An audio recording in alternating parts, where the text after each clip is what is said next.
Hello guys, আমি Nadira blog থেকে বলছি। আজ আপনাদের সামনে নিয়ে এসেছি চাল কুমড়া দিয়ে রুই মাছের রেসিপিটি ভালো লাগলে অবশ্যই চ্যানেলটি সাবস্ক্রাইব করবেন। রান্নার জন্য আমি প্রথমে একটা ফ্রাই প্যান তুলে দিয়েছি। ফ্রাই প্যানটা গরম হয়ে আসলে এর মধ্যে দিয়ে দিলাম কিছুটা পরিমাণ তেল। আমি কয়েকটা রুই মাছের মধ্যে লবণ, হলুদ এবং মরিচের গুঁড়া দিয়ে ভালো মতো মেখে নিচ্ছি। তেলটা গরম হয়ে গেলে সেই গরম তেলের মধ্যে এই মাছগুলো দিয়ে মাছগুলোকে এপিট ওপিট করে লাল লাল করে ভেজে নেব।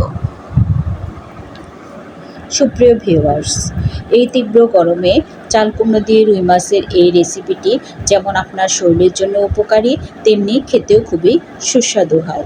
মনেই হবে না যে আপনি চাল কুমড়ো দিয়ে রুই মাছের তরকারি খাচ্ছেন।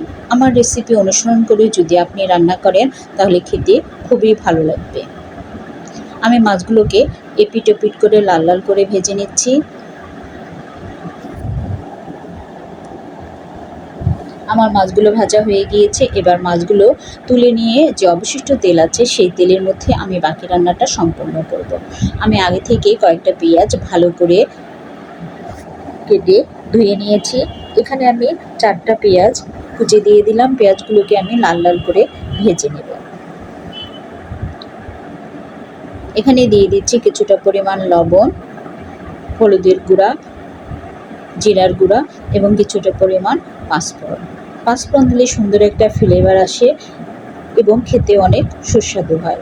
এবার পেঁয়াজের সঙ্গে সবগুলো মশলা ভালো করে মিক্সড করে নিয়ে এখানে সামান্য পরিমাণ পানি দিয়ে আমি মশলাটাকে ভালো মতো কষিয়ে নেব। এখানে একটা ঢাকনা দিয়ে দিচ্ছি যাতে আমার পানির মধ্যে বলক চলে আসে। ঢাকনা দিয়ে কিছুক্ষণের মতো রান্না করে নিব। তারপর এখানে আমি দিয়ে দিচ্ছি 1 চামচের মতো আদা বাটা এবং রসুন বাটা। এবার আদা বাটা এবং রসুন বাটা দিয়ে সবগুলো উপকরণ ভালো করে মিশিয়ে নিতে হবে। মশলাগুলো ভালো মতো কষিয়ে না হলে এখানে দিয়ে দিচ্ছি আগে থেকে কেটে ধুয়ে রাখা চাল কুমড়া। এখানে আমি একটা চাল কুমড়া রান্না করছি। চাল কুমড়ো দিয়ে মশলার সঙ্গে ভালো মতো মিক্সড করে নিতে হবে। এখানে আমি কোনো প্রকার আর পানি দিব না।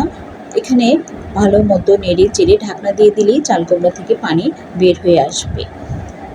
সুপ্রিয় ভিউয়ার্স, রেসিপিটি ভালো লাগলে অবশ্যই চ্যানেলটি সাবস্ক্রাইব করবেন, লাইক দিবেন এবং ফেসবুকে ফলো দিবেন।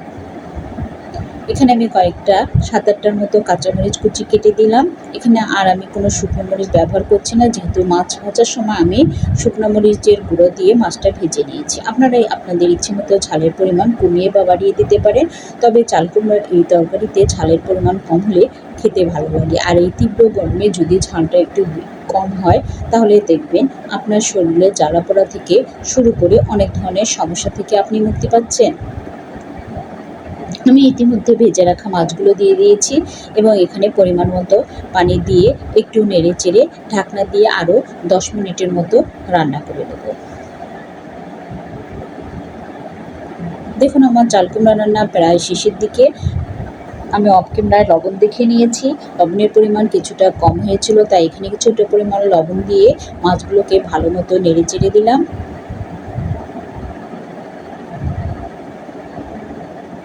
দেখুন আমরা চাল কুমড়ো দিয়ে রুই মাছের এই রান্নাটি দেখতে কত সুন্দর হয়েছে। শুধু যে দেখতে সুন্দর হয়েছে তা নয়, খেতেও অনেক সুস্বাদু হয়েছে। সবাইকে অসংখ্য ধন্যবাদ।